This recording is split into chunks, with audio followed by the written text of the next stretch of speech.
Hello friends, welcome to my channel. I am Dr. Priyanka and today we will discuss about the virus. Virus क्या होता है? ये एक infectious agent होता है। वैसे तो हम इसको माइक्रो ऑर्गेनिज्म की कैटेगरी में रखते हैं। माइक्रो ऑर्गेनिजम्स क्या होते हैं? यानी कि जो टाइनी ऑर्गेनिजम्स होते हैं, यानी जिनको हम नेक्ड आई से नहीं देख सकते हैं, सिर्फ उनको हम माइक्रोस्कोप के थ्रू देख सकते हैं। तो इनके अंदर कौन कौन आते हैं? बैक्टीरिया हो गया हमारा, वायरस हो गया। तो जो वायरस है ये क्या होते हैं? हमने बहुत सारे वायरसेस के नाम सुने होंगे, जैसे कोरोना वायरस है, इन्फ्लुएंजा वायरस है, स्मॉल पॉक्स वायरस है। ये सारे क्या हैं? वायरस हैं। और ये क्या करते हैं? वायरल डिसीज़ कॉज करते हैं। ह्यूमंस में ही खाली वायरस नहीं होते हैं कि ह्यूमंस के अंदर ही वायरस डिसीज़ नहीं करते हैं। इसके अलावा प्लांट्स और एनिमल के वायरसेस भी होते हैं जो प्लांट और एनिमल में डिसीज़ कॉज करते हैं। तो वायरस की अगर हम बात करें तो ये होते हैं इन्फेक्शियस एजेंट जो इन्फेक्शन कॉज करते हैं। और अगर हम इनके स्ट्रक्चर की बात करें तो ये किससे मिलकर बने होते हैं? न्यूक्लिक एसिड यानी डीएनए और आरएनए, कुछ भी जेनेटिक मटेरियल हो सकता है, एंड रैप्ड होते हैं प्रोटीन कोट में। और इस प्रोटीन कोट यानी कि जो बाहर की कवरिंग होती है उसको बोला जाता है प्रोटीन कोट, और कैप्सिड बोलते हैं हम इस कवरिंग को। वायरसेस जो होते हैं ना वो नॉन सेलुलर होते हैं। इन्हें नॉन सेलुलर क्यों बोलते हैं? क्योंकि ना तो इनके अंदर कोई न्यूक्लियस होता है, ना ही इनमें कोई ऑर्गेनेली होती हैं, जैसे माइटोकॉन्ड्रिया हो गया हमारा, और इसके अलावा जो है हमारा राइबोसोम हो गया, लाइसोसोम हो गया, गोल्गी अपरेटस, ईआर, ये सारी क्या है? ऑर्गेनेलिस हैं। ना ही साइटोप्लाज्म होता है और ना ही कोई सेल मेम्ब्रेन होती है।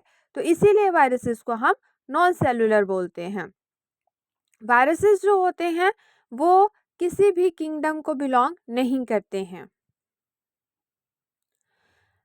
अब है कि वायरसेस जो है वो लिविंग है या नॉन लिविंग है। तो बायोलॉजिस्ट जितने भी हैं उन्होंने वायरसेस को नॉन लिविंग की कैटेगरी में रखा हुआ है, क्योंकि ना तो ये सेल होते हैं, ना ही ये ग्रो करते हैं और रिस्पॉन्ड करते हैं सराउंडिंग के, ना ही अपना खाना खुद बना सकते हैं। और वायरस जो हैं वो किसी भी स्टिमुलाई को रिस्पॉन्ड नहीं करते हैं। ये मल्टीप्लाई भी तभी करेंगे जब इन्हें होस्ट मिल जाएगा, यानी एनिमल बॉडी मिल जाए इनको, प्लांट मिल जाए या फिर ह्यूमन की बॉडी मिल जाए, तभी जो है एक लिविंग सेल के अंदर ही मल्टीप्लाई करते हैं। अगर ये लिविंग सेल यानी होस्ट के बाहर होते हैं तो फिर इनकी मल्टीप्लिकेशन भी नहीं पॉसिबल है। नेक्स्ट है हमारा कि वायरस जो होता है अगर इसके अंदर जेनेटिक मटेरियल आरएनए होता है तो फिर वो ट्रांसक्राइब करके डीएनए बनाता है, और इस तरह के वायरसेस को हम बोलते हैं रिट्रोवायरस। तो इस तरह के वायरसेस में बहुत सारे एग्जाम्पल आते हैं। जो सबसे कॉमन एग्जाम्पल है वो है एचआईवी का, ह्यूमन इम्यूनोडेफिशिएंसी वायरस। वायरसेस जो होते हैं वो पैरासाइट की तरह होते हैं, यानी कि पैरासाइट एक ऐसा ऑर्गेनिज्म होता है जो दूसरे ऑर्गेनिज्म पे डिपेंड करता है। और यहाँ पे वायरस के केस में जो दूसरा ऑर्गेनिज्म है वो है होस्ट, और ये उस ऑर्गेनिज्म को क्या करता है? हार्म भी करता है। जैसे एक एग्जांपल है कि जो फ्ली होता है वो एक पैरासाइट होता है डॉग के लिए, और ये डॉग के लिए हार्मफुल भी होता है। तो सेम वायरस का काम होता है। वायरस को अपने लिए होस्ट चाहिए होता है, लेकिन वो होस्ट को इन्फेक्ट भी करता है, तो इसीलिए ये जो है एक पैरासाइट है। What are viruses? अब इनकी डेफिनेशन की बात करें, हमें ये भी पता चल गया कि ये नॉन सेलुलर पार्टिकल होते हैं।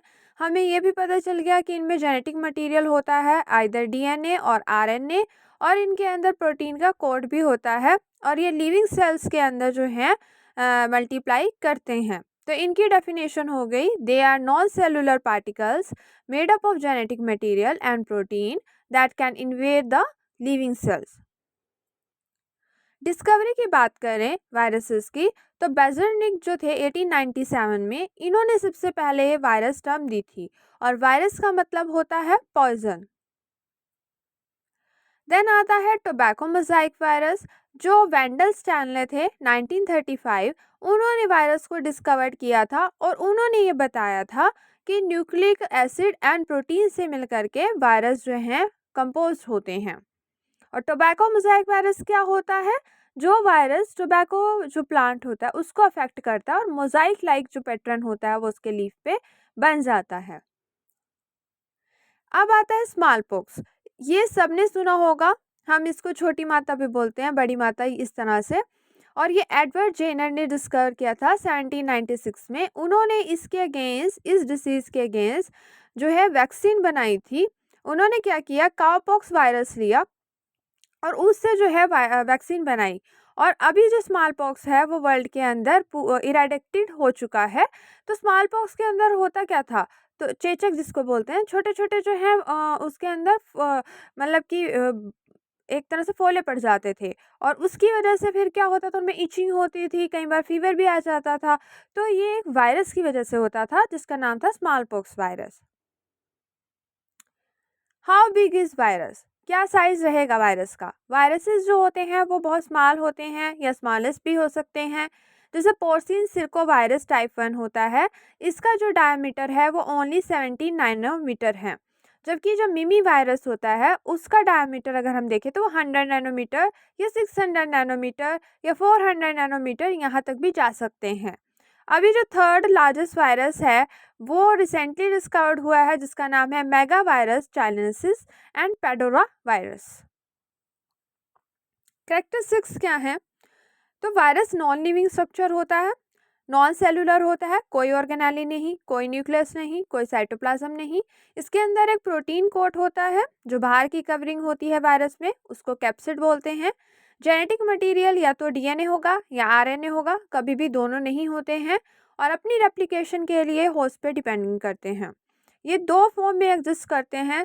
वायरस एक्टिव फॉर्म में होते हैं तो वायरस बोलते हैं, और जब डॉर्मेंट स्टेज होती है, किसी होस्ट सेल के कांटेक्ट में ये नहीं आते हैं, तो इनएक्टिव स्टेट को इसके बोलते हैं विरियन। ये डॉर्मेंट ही रहते हैं। कई बार तो जब अगर ये ऑर्गेनिजम्स के बॉडी के अंदर भी, यानी हमारी बॉडी में, एनिमल की बॉडी में अगर ये डॉर्मेंट स्टेज में ही रहते हैं, मतलब एक्टिव नहीं होते हैं, तो उसको बोला जाता है लेटेंसी। जो विरियॉइड होता है, ये एक इन्फेक्शियस आरएनए पार्टिकल होता है, जो मिलता तो वायरस से ही है, रिजेम्बलेंस इसकी वायरस की तरह ही होती है, पर ये स्मॉलर होता है। अनदर कैरेक्टरिस्टिक्स, कई बार के जो वायरस होते हैं ना, उनके अंदर एनवेलप भी होता है। तो जैसे यहाँ पे दिखाया हुआ है फिगर में, डीएनए जेनेटिक मटेरियल अंदर है, कैप्सिड बाहर की कवरिंग है, और बाहर की कवरिंग के अलावा भी एक और कवरिंग है जिसको एनवेलप बोला जाता है। कई बार कुछ वायरसेस के अंदर स्पाइक्स भी होते हैं, बाहर की ओर निकले होते हैं, जैसे हेयर में स्पाइक्स बनाते हैं, तो उसी तरह से स्पाइक भी हो सकते हैं। और ये स्पाइक का काम क्या होता है, ये होस्ट सेल से अटैचमेंट करने में हेल्प करते हैं। मोस्टली जो वायरसेस होते हैं वो सिर्फ स्पेसिफिक होस्ट सेल को ही इन्फेक्ट करते हैं। वायरस जो होते हैं वो किसी भी सेल को रिकॉग्नाइज कैसे करते हैं, वो सरफेस मार्कर्स को मैच करते हैं रिसेप्टर साइट पे। तो जैसे ही उनको सरफेस मार्कर मैच हो जाते हैं तो वो वहाँ पे जा कर के फिर अटैच हो जाते हैं अपने होस्ट से। अब जैसे कि जो आउटसाइड जब होते हैं होस्ट सेल के, तो वायरसेस इनएक्टिव होते हैं। ज़्यादातर जो वायरसेस होते हैं ना, वो इलनेस कॉज करते हैं या डिसीजेस कॉज करते हैं। कुछ वायरसेस होते हैं जो कैंसर भी कॉज कर सकते हैं। लेकिन इस तरह के जो वायरसेस हैं जो कैंसर कॉज करते हैं बहुत ही रेयर है। जैसे जो ब्लड कैंसर वाला कैंसर होता है, ल्यूकीमिया जिसको बोलते हैं, वो कैंसर जो है वो वायरसेस की वजह से हो सकता है। अदरवाइज तो वायरसेस और डिसीज कॉज करते हैं, लेकिन कैंसर वो रेयर ही कॉज करते हैं। वायरसेस किस तरह से दिख सकते हैं, अलग अलग शेप होती है। कुछ के अंदर हेलिकल शेप हो सकती है, जिसमें एग्जांपल इबोला वायरस का होता है। कुछ के अंदर पॉलीहेड्रल शेप हो सकती है, जो हमें इन्फ्लुएंजा हो जाता है, कॉमन कोल्ड जिसको बोला जाता है, फ्लू। तो इन्फ्लुएंजा वायरस इसका एग्जांपल है, उसकी जो शेप होगी वो पॉलीहेड्रल शेप होती है।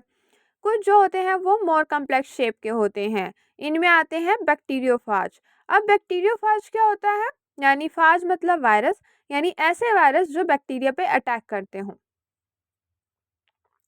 तो वायरसेस के डिफरेंट डिफरेंट शेप हैं। पॉलीहेड्रल इस तरह क्यूब की तरह होगा, क्यूबिकल। तो एडिनो वायरस इसमें एग्जाम्पल है। हेलिक जैसे कि डीएनए होता है ना, हेलिकल स्ट्रक्चर उस तरह से होगा, स्पाइरल सिलेंडर की तरह। इसमें टोबैको मोज़ाइक वायरस आता है। कॉम्प्लेक्स जिसका स्ट्रक्चर होगा टैडपोल की तरह, उसमें बैक्टीरियोफाज आते हैं। ये है हेलिकल स्ट्रक्चर का फिगर। इसमें देखिए आपका न्यूक्लिक एसिड अंदर की ओर है, बाहर की ओर कैप्सिड है, और जो ये प्रोटीन सब यूनिट से मिलकर के बने हैं इनको कैप्सोमियर बोलते हैं। तो एक हेलिकल जो वायरस होता है उसका स्ट्रक्चर इस तरह से होता है। ये आ गया पॉलीहेड्रल।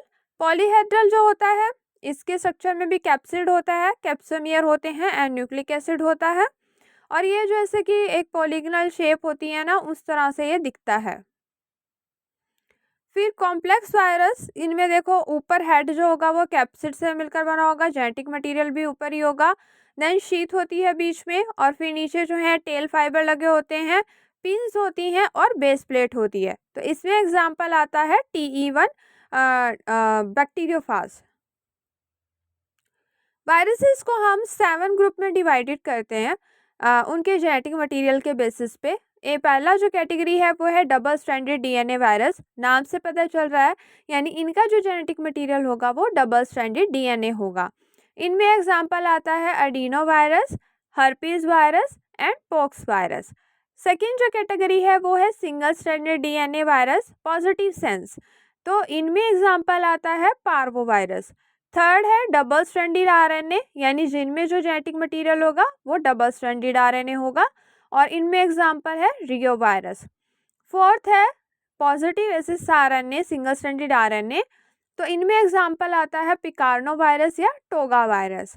फिर नेगेटिव जो हमारा सिंगल स्ट्रैंडेड RNA होगा, यानी नेगेटिव सेंस RNA, वो फिफ्थ है टाइप। इसमें आते हैं orthomyxo virus and rhabdo virus.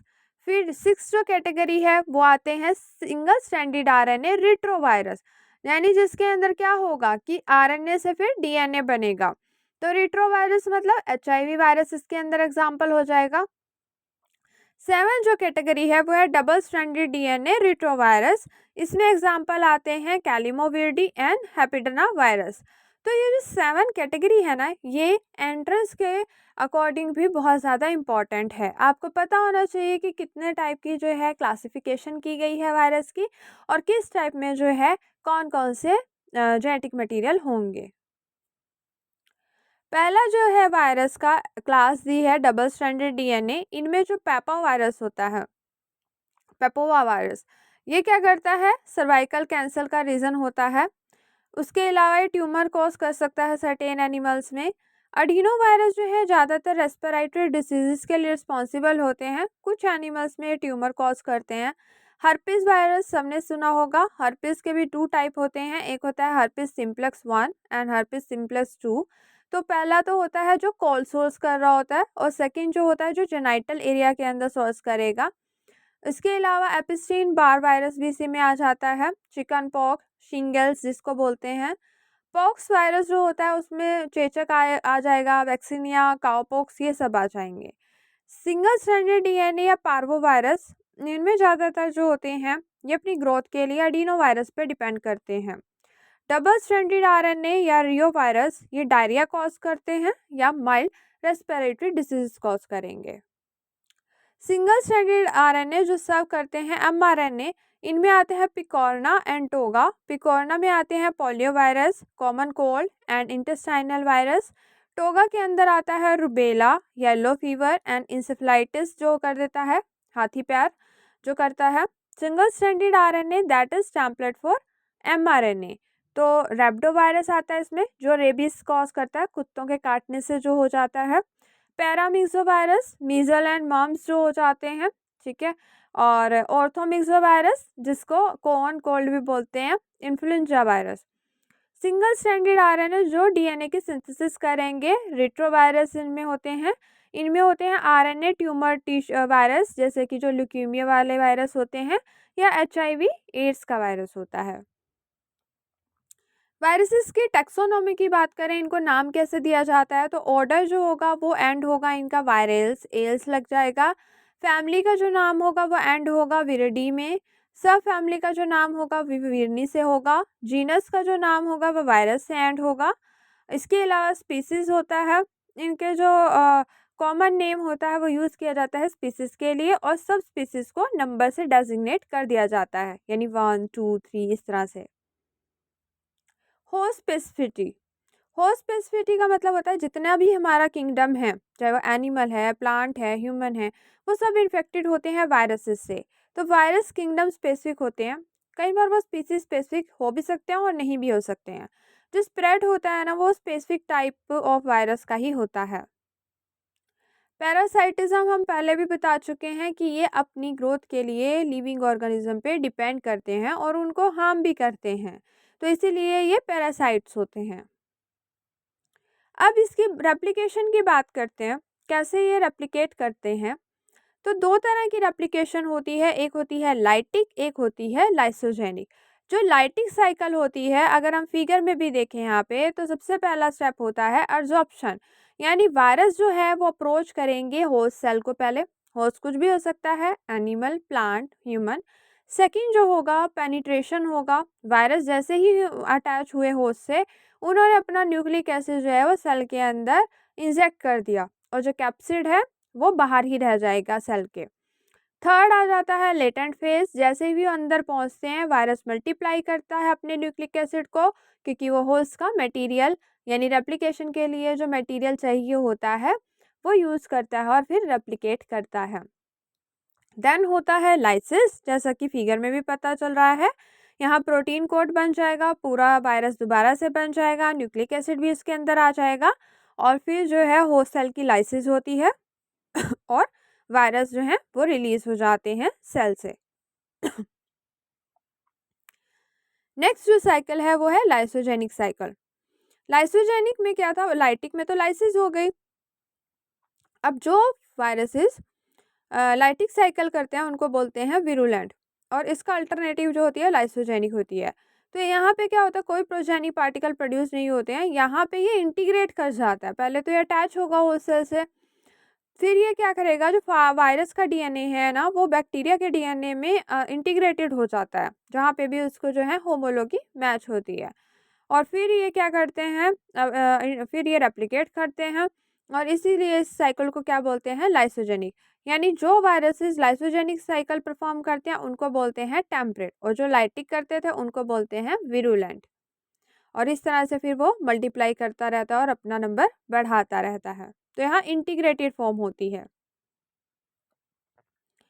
Body पे वायरस का इफेक्ट क्या होगा, तीन तरह से इफेक्ट कर सकता है। होस्ट सेल या तो डिस्ट्रॉय भी हो सकता है, स्वेलिंग हो सकती है, बर्स्ट हो सकता है। जैसे एग्जांपल है, अगर रेबीज वायरस का इन्फेक्शन हो जाता है तो नर्व सेल्स जो हैं वो इन्फेक्ट हो जाती हैं। दूसरा है, जो होस्ट सेल है वो करेक्टली फंक्शन नहीं करेगा।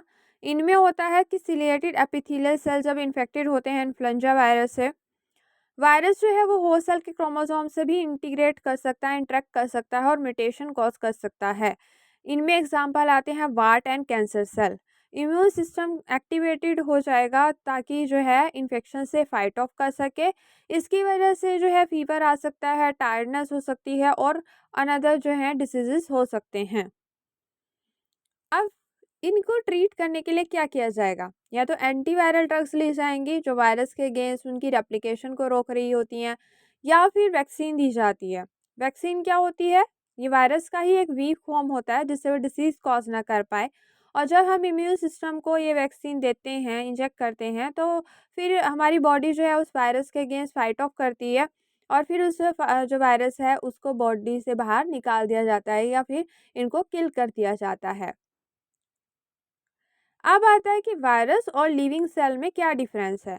जो वायरस का स्ट्रक्चर देखें तो उसमें आरएनए, डीएनए और प्रोटीन कोट होता है। लिविंग सेल में ऑर्गेनेली भी होती हैं, जेनेटिक मटेरियल भी होता है, सेल मेम्ब्रेन भी होता है, साइटोप्लाज्म भी होता है। रिप्रोडक्शन वायरस में क्या होती है, वो होस्ट सेल से ही लेता है।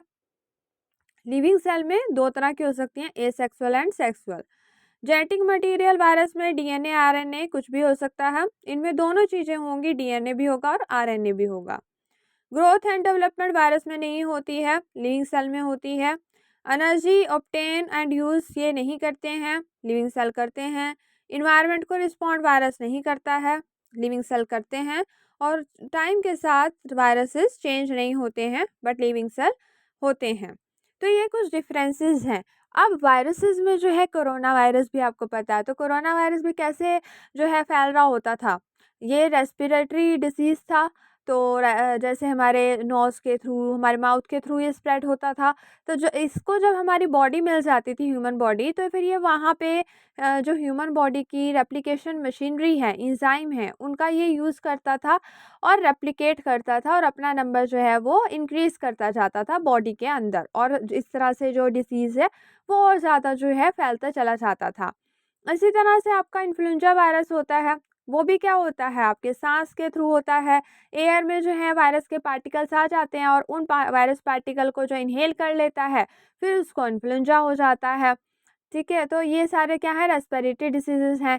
इसी तरह से आपका रेबीज़, ये क्या होता है, जैसे ही क्योंकि कोई ना कोई डॉग जो होता है ना, उनके अंदर वायरस रहता है, और वो वायरस अब ये डॉग किसी को बाइट करता है, तो उसकी वजह से जो वो वायरस होता है, वो ह्यूमन के अंदर चला जाएगा और वो रेबीज़ नाम का डिसीज़ जो है वो कॉज़ करेगा। तो इससे नर्वस सिस्टम जो है वो अफेक्टेड होता है।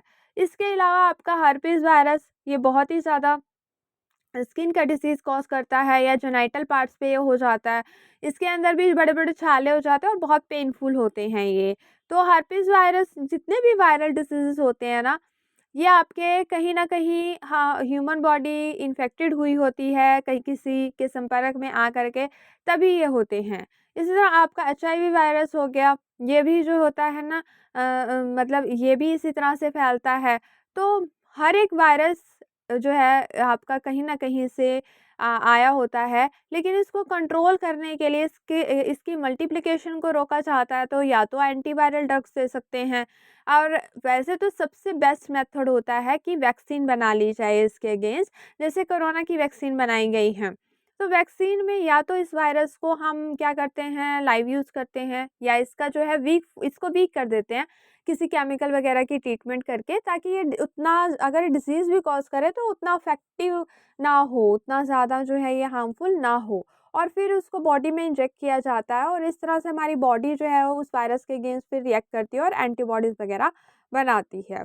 तो जिससे कि ये वायरस जो है या तो किल हो जाता है, या फिर ये बॉडी से बाहर निकल जाता है, या इसकी मल्टीप्लिकेशन जो है वो कम हो जाती है। तो इस तरह से एक वायरस को कंट्रोल किया जाता है।